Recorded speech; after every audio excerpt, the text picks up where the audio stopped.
Good morning, everybody, and welcome to the Toon review for this morning's Newcastle United news. I'm Paul. Thank you very much for tuning in. If you do enjoy the show this morning, as usual, please do hit that like button. And if you're new to the channel, why not subscribe? It is free to do so, and you'll be part of a fantastic growing community here on the Toon review. You can support the channel in the usual two ways. Membership is available. That's the join button just underneath myself. We've got some great prizes coming up again for our members very, very soon. And of course, super chats are available. That's the $ at the bottom of the live chat. And that will guarantee your comment to be read out live on the show. And of course, thank you again to our sponsors, Mamaroo Records, for sponsoring the Toon review continually. They're based in Whitley Bay for all your music needs, your vinyls, your CDs, your merchandise. Do some sport merch as well, gift cards. If you can't get into Whitley Bay to see them directly, they are online, and that is pinned at the very top of the description. Right, what I wanted to chat about this morning was normally when I get up, and as people know, prepare for a morning news show by looking through all the latest and greatest news about Newcastle United, if there's any breaking news or anything like that. And what I came across this morning was really the usual narrative from the Southern media. Alexander Allard's just sent in a super chat. Thank you, mate. Morning, Paul. Setting up for endurance training. More you than me, my friend. That's not something I'm taking part in at the minute, definitely. However, when I was scrolling through all the newspaper reports, the narrative from the Southern media, once again, is absolutely disgraceful towards Newcastle United. And this isn't me bitching on or anything like that or having a rant. Again, it's a conversation for us as a Newcastle community to understand why this disrespect goes on. Because all I'm reading this morning is Isak to Liverpool, Isak this, Isak will go for less than 100 million, 83 million pound for Isak. The BBC yesterday on their website put out that Isak would be a target for 83 million pounds and all of this kind of stuff. And you know, we're sick of it, Newcastle fans. We've already said that. Everybody knows that we're fed up of the Southern media bias towards other clubs. But it's this disrespect towards the club that I don't quite understand. And where has it come from? Because Newcastle United, as far as I'm concerned, operate like any other football club in the world. You know, they do business. They have a good fan base. They have fantastic away support. They do everything by the book as well, which can't be said about certain other clubs. But look, it seems like we are, Alec Ferguson came out with this ridiculous comment about us, didn't he, a few years back when he said we're a wee club in the Northeast. And I'm pretty sure that's how the Southern media treat us now, just as this. They see us as this small stepping stone club in the Northeast who will sign players left, right, and centre, and then all of a sudden they will move to better things, bigger and better things, because apparently, according to the media, there is bigger and better things than Newcastle United out there, which for me is ridiculous because I think as a Newcastle fan, bleed black and white, etc., I accept that Newcastle United is a wonderful, wonderful football club to play for. And it's a wonderful area for people to play the football in. The Northeast is a beautiful place, but we've seen people slag the Northeast off, thinking it's this dark, dingy place where nobody can enjoy a quality of life. Yet we all know we have beautiful coastlines, we have beautiful countryside up here, and it really is a wonderful place to live. But the Southern people don't understand that, and mainly the media and pundits alike. Now, I don't know, how the lads who do the journalists' job up here, the likes of Liam Kennedy and Jordan Cronin and, all the other guys who report on Newcastle United feel about these Southern media idiots, really. That's all I can say. Showing complete disrespect to our great football club on a daily basis. And it seems to be getting worse. Because, like I say, I'm scrolling through this morning, looking at Newcastle United news, and all I see is Isak linked away again. There's another report saying Anthony Gordon, that Liverpool will come back in for Anthony Gordon for 50 million again in the summer. And I'm thinking, who is deciding to do this? And listen, I know that a lot of them do it for clicks, right? Just to get them on their website. There's a lot of that going on. But why should it be Newcastle United that always a reason for these links? Please click here to discuss more crap about Newcastle United and the disrespect they show to the players and the fans. There seems to be always somebody out there trying to unsettle one of our star players. And the reason I'm doing this show this morning to talk about it is because I want to know what you guys think. You know, why do you think there is this disrespect towards Newcastle United? What have we done to deserve this disrespect? Because, you know, a while back, in the entertainers' days and things like that, we saw that Newcastle United were a lot of people's second team. They used to love watching Newcastle United because there was always goals, there was always a lot of action, and we were very highly thought of around the world when we were the entertainers. But now it seems like there is this sort of block where you come down the motorway to a certain point, and then it's Newcastle United hatred, disrespect, and all of that. And I'm not sure where that comes from. Spike sends in a super chat saying the media are scared of us, so they attack us and what we will become. But that's my question, Spike. Why?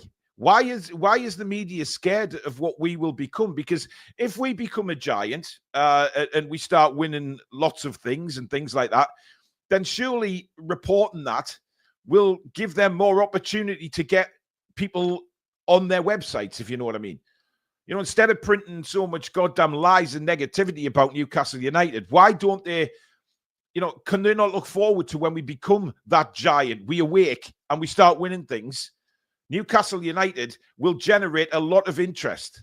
They just will, because of who owns us for a start, etc. Now, because of who owns us, that could have developed into why Newcastle United are looked at in a negative way.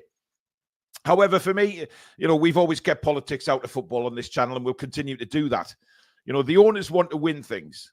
And surely if we start winning things, that will be beneficial to media outlets to say, oh, well, let's report on Newcastle United. We'll get on a positive nature. Because at the moment, it's all negative. It's all about players wanting to leave, not wanting to stay at Newcastle, and moving on to bigger and better clubs, apparently. Now, what gives them the right to turn around and say that, Alexander Isak, all that Arsenal crap going on in January, now it's turning into Liverpool. So I'm looking at headlines this morning saying, Arsenal furious that Liverpool have jumped on and taken over the running to sign Isak, or Isak will leave in the summer, Isak this, Isak that. I mean, it's crazy. And Brian, I know it's clickbait nonsense. I'm not ranting about it. I want a conversation about it. That's why, just to try and find out why that, or where that hatred has developed from. Because quite frankly, I don't understand it. Bob says, we are the farthest north out of the big bright lights. People don't like the dark. They make up stories out of fear. The southern media are a big part of this group of people. LG says, why isn't the media saying Man City coming in for Longstaff? I don't think that would generate the biggest headlines in the world, to be honest. If Man City were linked with Longstaff, it would be very much under the radar. Claire says, I definitely think a part of it is down to our owners, but a lot of it is they don't want us breaking that Cartel 6. It's disgusting. So what we're saying is, basically, because of the Cartel 6, they kind of control the media as well, which we've seen. Sky Sports are very much biased towards a lot of the cartel. Man United, especially, they have a serious love-in. TalkSport have a love-in with Arsenal, Man United, etc. And it just seems like we are always the sort of stepping stone for these players to move on to bigger and better things. But why can't they have those bigger and better things at Newcastle? What is stopping them just turning around and saying, we want to stay at Newcastle? Isak, many, many times before the transfer window, came out and said he was perfectly happy at Newcastle. He wasn't going anywhere. There is a process at Newcastle. There is something exciting happening at this football club. But for some reason, it gets turned into a negative. Mick says, we are hated because we were bought by the Saudi PIF. The cartel would have loved to be in our place. Well, yeah. And you look at Manchester United in this instance, when Qatar were interested in buying before Sir Ratcliffe come in. they were in Qatar, and Man United fans were all saying, "Oh yeah, we want Qatar, we want the money," because they knew the Man United fans all knew what the Qatari money would do. And it turns out, when Ineos have come in, it's an absolute shit show at Old Trafford at the minute because of what's going on between the Glazers and Ineos, etc. But if the Qataris had bought that club outright, they would have been rid of the Glazers. They would have had money to spend. They would have had their debt wiped off completely. So it would have been very, very beneficial to Manchester United. And I think a lot of their fans look back now and think, oh, what if? But it's different when Newcastle United are in this situation, because the complaints that we've seen about Saudi Arabia, of course, are very much similar to the ones about Qatar, etc. And you kind of look at it and you think, right, where is the negativity about the Qataris wanting to buy Manchester United? There was all sorts of stories going on, saying, oh, it'd be great for the football club, the debt will be wiped, etc. But when it came to Newcastle United, it's a whole host of negativity. There was no positives about it from the media. And that's the kind of thing that I'm talking about this morning. Why should Manchester United get away with it, but not us? And the Manchester United fans now even turn around and say they wish that the Qataris had managed to pull off the deal because they would be in a much better situation. But because it's us, it doesn't work that way. Keith Truscott with a super chat saying, attitudes will change towards us when we start to win silverware, but it's difficult as every rule is set for us not to break up or join the cartel. Can't disagree with that. The media hate us having top players as if we shouldn't. Only the top teams should have talented squads. They would love to take our gems at the club. Philip says there's an agenda against Newcastle. It's as simple as that. But where does this agenda come from, Philip? Who started this agenda and why is it there? Why have we developed so much hatred across, not everywhere, but certainly south? You look at pundits on the TV, pundits on the radio, journalists down south. They're all thinking that Newcastle United are still a small club. We're worth nothing. These players are worth much more if they move down south to these cartel clubs. Why? What is the answer? Paul, it's because a lot of fans overrate our squad, our manager and club. Sad to say, but we've won nothing in 60 plus years. And right now, our squad down tools till we prove we can win it. So it won't stop. Mark says he's a Newcastle fan from Leeds. And if you think the media dislike Newcastle, we used to be a feeder club for other teams under Ashley. Hopefully those days are over. They are over. We're no longer a feeder club. I don't think there's any doubt about that we're not a feeder club anymore. However, the media still see us as a feeder club. And that's the problem that I have when it just pissed me off this morning looking through all that stuff. And there's not one real positive report on Newcastle United saying, oh, we're going to do this, we're going to do that. There's a few little things saying Newcastle targeting certain players. But the majority of it is taken up about our players leaving. Isak, not happy at the football club because of what's going on at the minute. They don't look like they're going to get it in the Champions League. So Isak will be off. Newcastle will take a cut price for Isak if they don't reach the Champions League. Who on earth has told them that we'll take a cut price for Isak? Where's that come from? Because I tell you one thing, the Isak, Newcastle United have named their price for Isak and they're under no pressure to turn around and sell him for any less than that. So who is making these stories up? I don't think disrespected, but they are seen as another Aston Villa, just above an average club that doesn't deserve much hype. Rock, we are disrespected. We have been disrespected for a long time. It's not hatred, Paul. It's absolute jealousy. Well, I could understand, Dom, if we're winning things consistently and, people look at us and say, oh, it's just because of the money and things like that. Yes, I could understand the jealousy, right? But what I can't understand is the pure lies that they come out with on a daily basis to try and upset the players, the fans, the club itself, because we're not going to these journalists down south and saying, oh, by the way, Isak may take we may sell him for a cut price deal if needs must in the summer. That's not the case.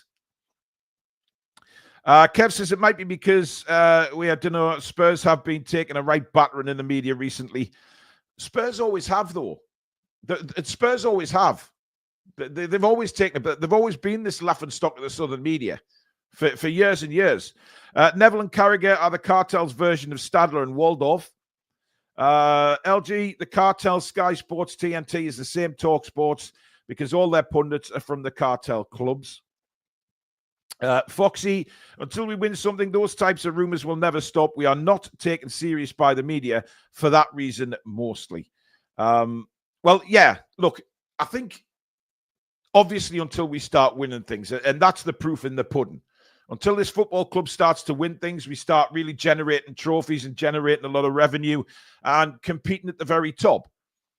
But we saw in the summer how unsettling all these stories can be, because I genuinely think Anthony Gordon had a poor start to the season because his head was slightly turned. The reports were coming in about Newcastle offering him to Liverpool, etc. He was upset about that, and rightly so. But heads were turned.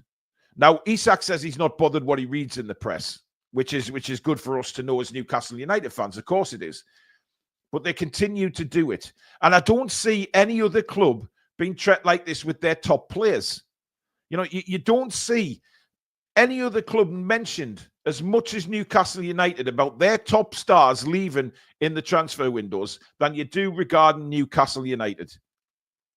And it's terrible, really. It's a tragic state of affairs because it's the club we love as fans. We absolutely adore Newcastle United, and we want to see Newcastle United in a positive manner, both in the media and across the internet or whatever it may be. We're Newcastle fans. We're proud of our football club. But when we see consistent negativity about being a stepping stone club, etc., it's a bit annoying. Tangy says takeover was October the 7th that year. 3 days later, a vote on sponsors. They hate us. Media control these narratives and run with them. Have we signed Mbappe yet? Niall says Keith Downey, in one of his videos, he said in analytics that Newcastle fans are hungry for news, and that's why they do it.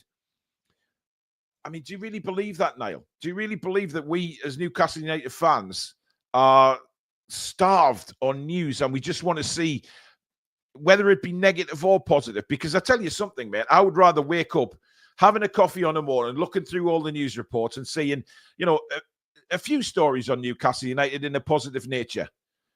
You know, instead of seeing day after day after day after day after day about one of our players wanting to leave, or how much them trying to dictate how much we will sell our players for, despite the club coming out and saying this is the valuation we've given. Look at when we valued Alexander Isak. Look when that came out in public, what we valued Isak at.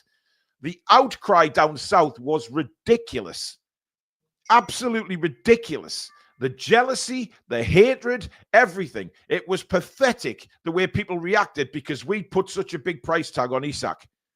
Yet a few weeks later, these same pundits and media are comparing Isak to Haaland and asking the question, who is the better striker, Isak or Haaland?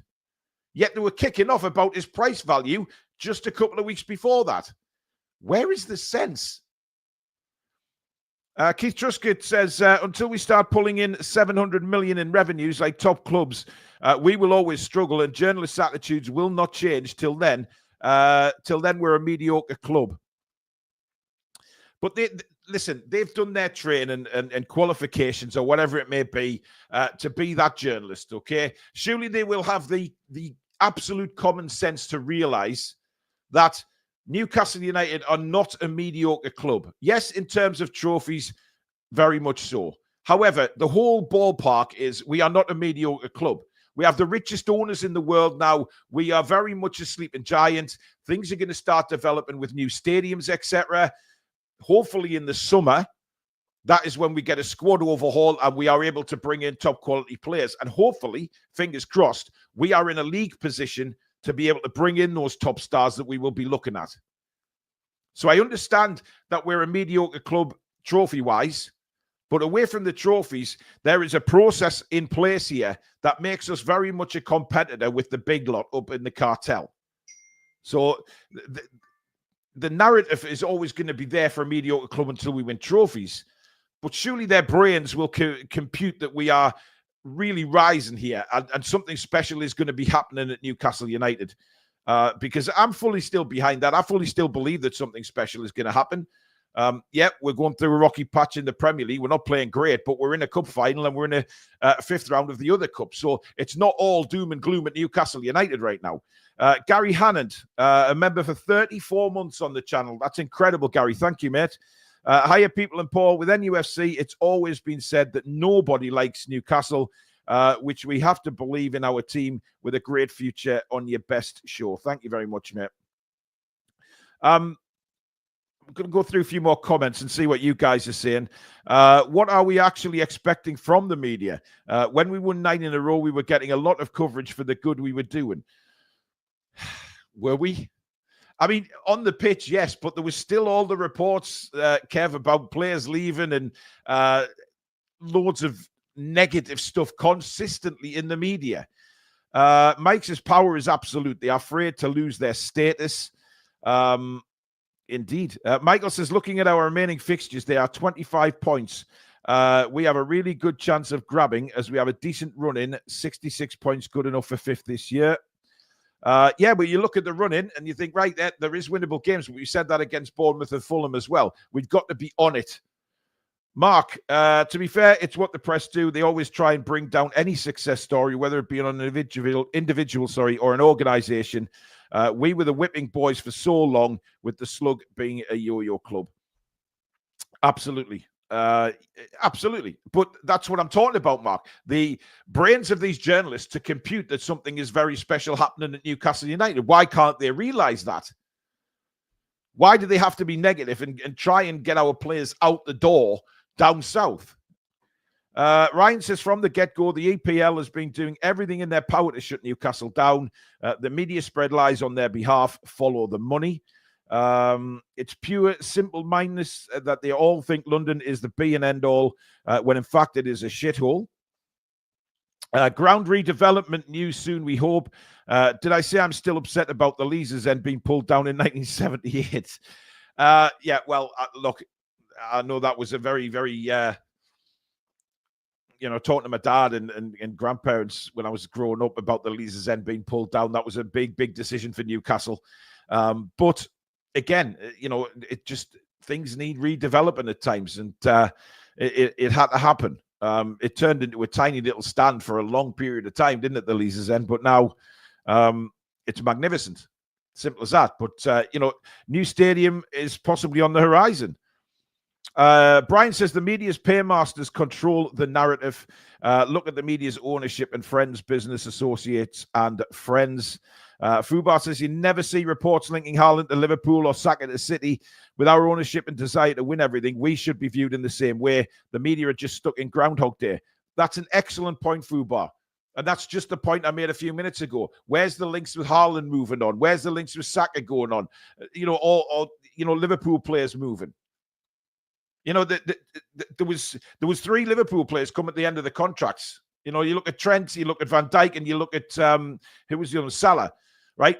Their contracts are coming to an end at the end of the season. But where was all the rigmarole about them moving to different clubs?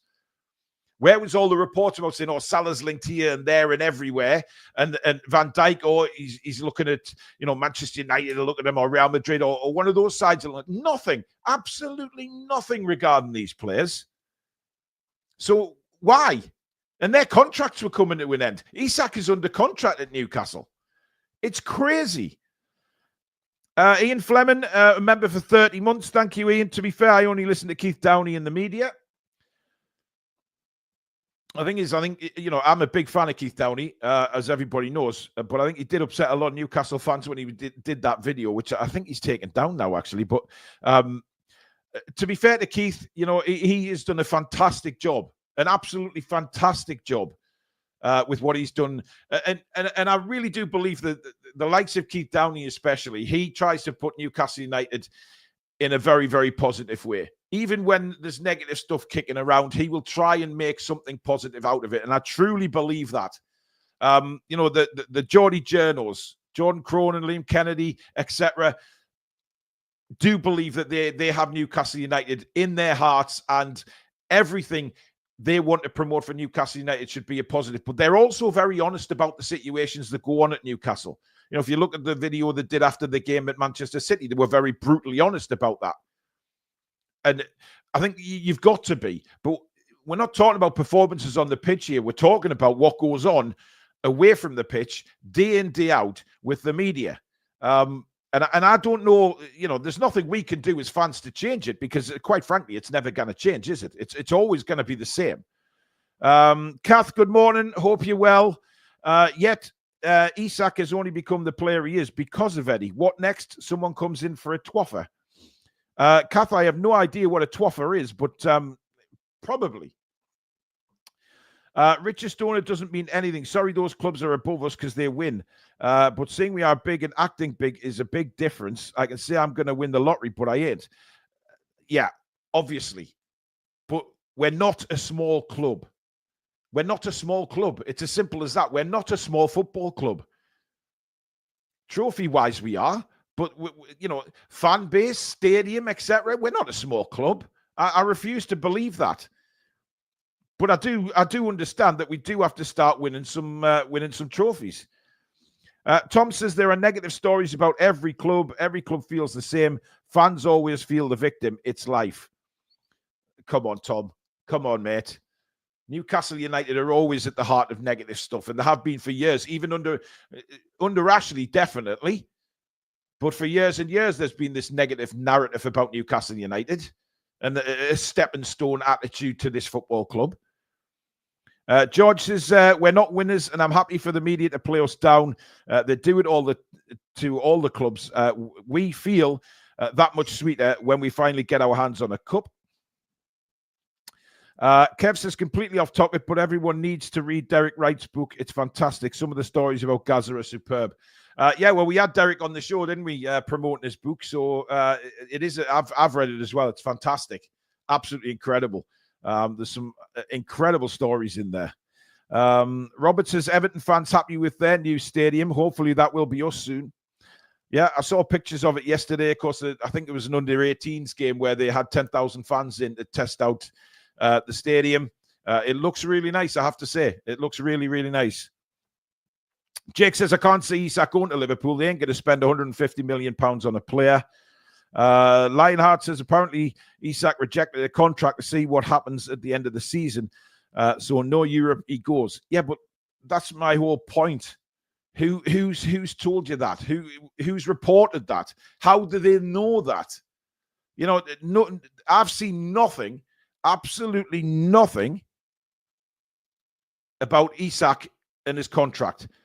I've read different things about Newcastle are preparing to offer a new contract, or they're trying to work out a deal, but they have to make sure that the funds are right. But I've seen nothing about a rejection of a contract or anything like that.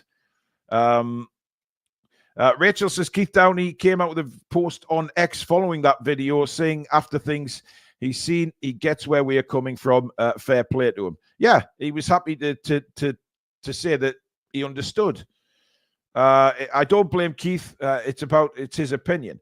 Well, yeah, but Keith's opinion is always very much heartfelt for Newcastle. He doesn't, he's not a Newcastle fan, but he's a Northeast reporter who feels very close to Newcastle because he followed the journey that the fans had been on before the takeover. He understood the pain that the fans were going through with Mike Ashley.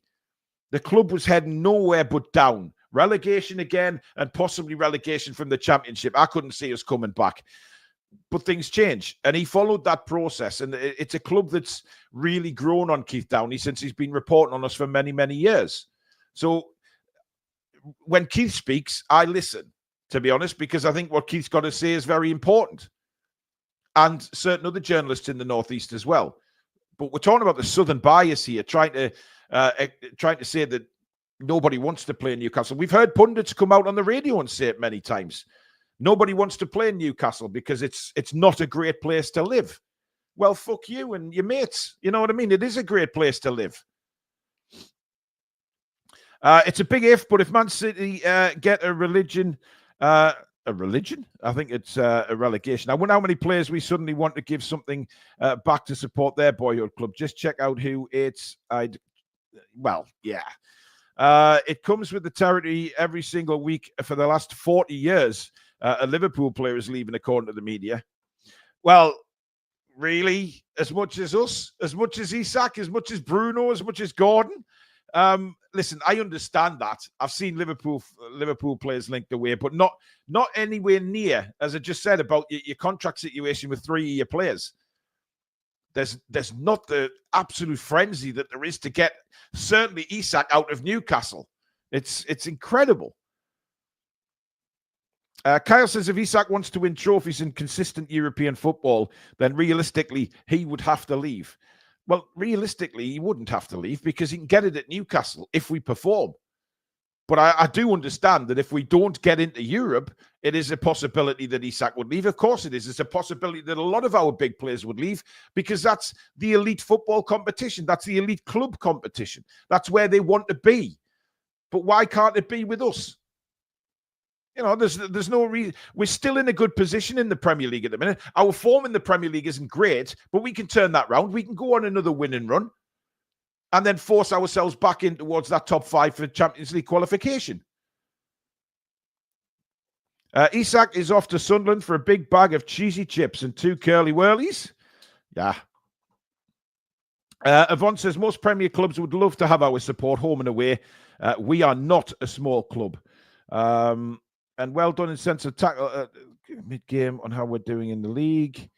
Try winning the league up against a Russian mob money-built Chelsea. Man United 12 years, only 1 penalty at Old Trafford. City cooking the books for 15 years. Coked up dodgy refs. Well, look, I think you're missing the point here. Liverpool have had a lot go in their favour recently. That's why you're known as VAR pool by some people. I'm not saying that generally, but look, I think you're right though. Every club will have a beef with something that's going on, or a beef that's something that is written about their football club.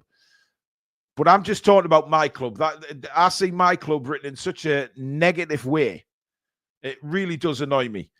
Terry says, small club, my arse. That's why PSR rules were put in place, because other teams shit scared of us. That is exactly right. They put rules in place to keep us out of the cartel, to keep us out of the top 6, to keep us out of everything. And that's the only reason PSR came in. Look at the rules that have been put in place since our takeover. You know, the hatred is there. It's there. It's there for all to see. Kev says the media are all over Man United at the minute, the shambles that they are. And players like Rashford, McTominay, Sancho, and Anthony leaving recently, their media coverage is worse than ours. John says, I've seen all the news about Isak the last couple of days. It's a joke now. Gary says, to all fans around the world, if not subscribed, you can click the like, subscribe, and chat with other people by giving this show the thumbs up to boost for Paul's channel with all the friendly respect. Thank you, Gary. Anthony says, I think it's really about the anti-Middle East mentality coming from the American owners, which has influence over from America. That's not a bad point, actually. But, you know, we go back to Man United, you know, and the Qatari takeover. I mean, they all want it now. They all want it badly. But I guarantee if the Qataris took over Man United, you wouldn't get the backlash that Newcastle United have had. No way. Tom says, Kevin, definitely no coverage like United. It's crazy, the stories and the tension about them. Imagine Paul hadn't deal with it. No idea what you mean by that. The reason PSR rules are because of Man City amount of cheating. Newcastle owners had to promise not to cheat like City before being approved. Breaking news from the City case. EPL delayed seller deal by 165 days and forced us to accept a lower amount of 25 million. Apparently, the deal was meant to be more. Yeah, I've seen that. That may be a talking point for later. 100%. And that just, I mean, that's a shit. It's just shit. It's just really shit, isn't it? We had to lower our amount of income that we got from the seller deal because we were told to. It's madness. And 165 days delayed. Crazy. But there you go. That's the show this morning, guys. I just want to have a conversation with you about what you thought and why the media is so damn disrespectful to Newcastle United.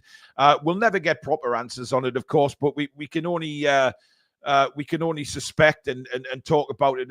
What we will do, though, is as Newcastle United, we will just get on with things. We will just get on and do what we feel is right. The club will do the right thing.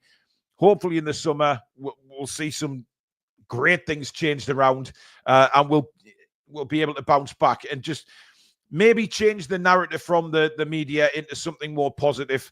The Northeast media having a bit of a go at the southern ones and trying to overpower them for a bit more positivity about our football club.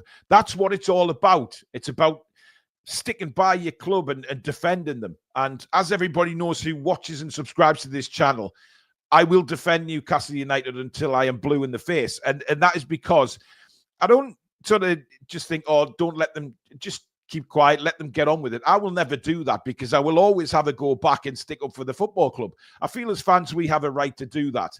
And when you see so much crap going on, you want to stick up for your football club. You want to say, well, hang on a minute, enough's enough here. It's ridiculous. But thank you very much for watching. Please do hit the like button and, of course, subscribe if you're new, if you're watching now or you're watching on a rerun later on. Thank you, everybody, for tuning in this morning. Enjoy the rest of your day, and we will see you later. Thanks for watching. Take care. Come back and check out some green.